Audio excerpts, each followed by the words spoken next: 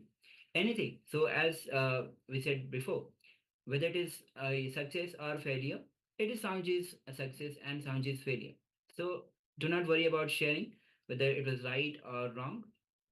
Please do share.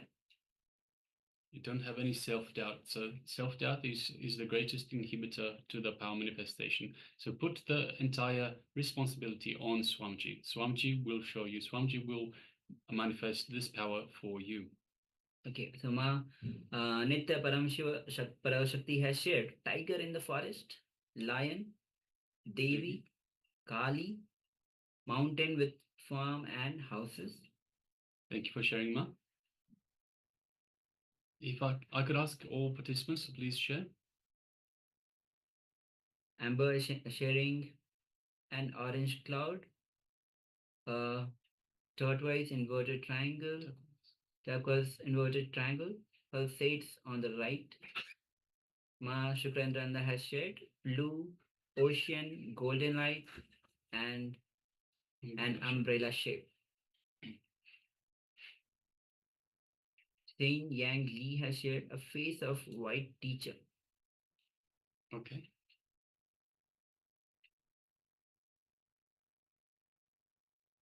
Okay. Oh, there's more coming. Yes. For me is a woman that I recently lost. I imagine the scene that we are hanging together.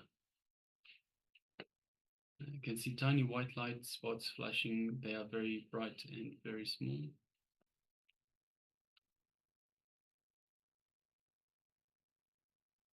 Okay, so now let's verify. We'll be projecting the image on a screen so that you can verify your manifestation, your revelations.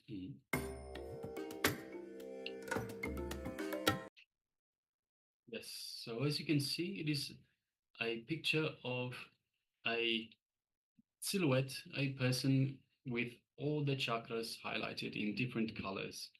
And it's on some rusty looking paper, and we have some dry leaves in the left-hand side, on the left-hand side. It looks like a basket. We have some sort of a basket here on the right hand side. And underneath the leaves, there seems to be some orange cloth of sorts. So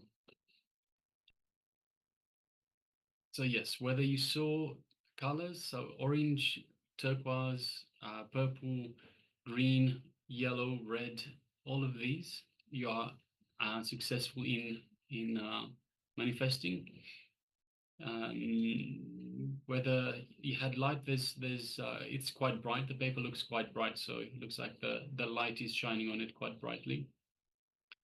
The silhouette, the person looks, I guess you can say, looks somewhat feminine. So if you saw any of these and anything else that is even remotely related to this image, congratulations, you have manifested the power of third eye. So with I recommend everyone to practice every single power manifestation session. With every single practice, you're feeling connection to Bhagavan, Srinitanda, Paramashiva, to Swamiji, and to the divine, to Paramashiva, gets strengthened more and more. Okay, so now we'll be entering into the second round of this manifestation. So let's get ready. Take a moment to cover your eyes. We'll be displaying another image on your screen. So yes, go ahead. For the second round, cover your eyes.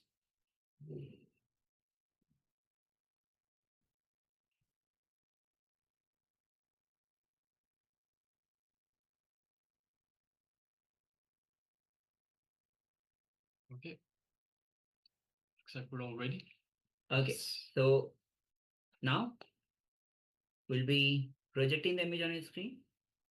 Let's begin this manifestation.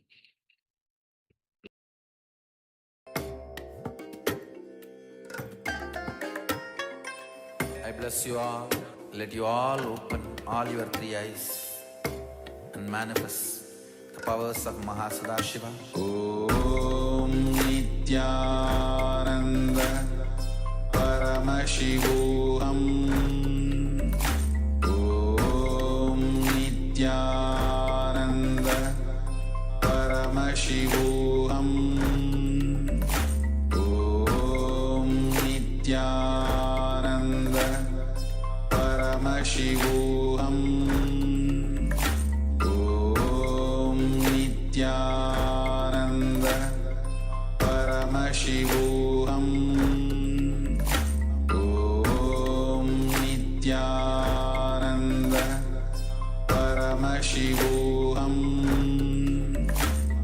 Om Nityananda Paramashivoham. Om Nityananda Paramashivoham. Om Nityananda Paramashivoham. Om Nityananda Paramashivoham. Om Nityananda Paramashivoham. Om Nityananda Paramashivoham. Om Nityananda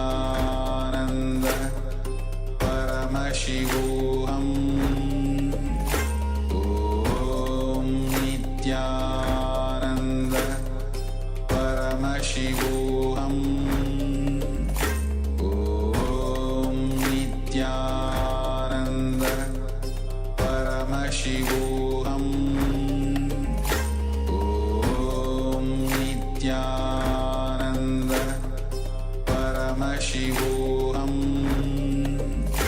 Om Nityananda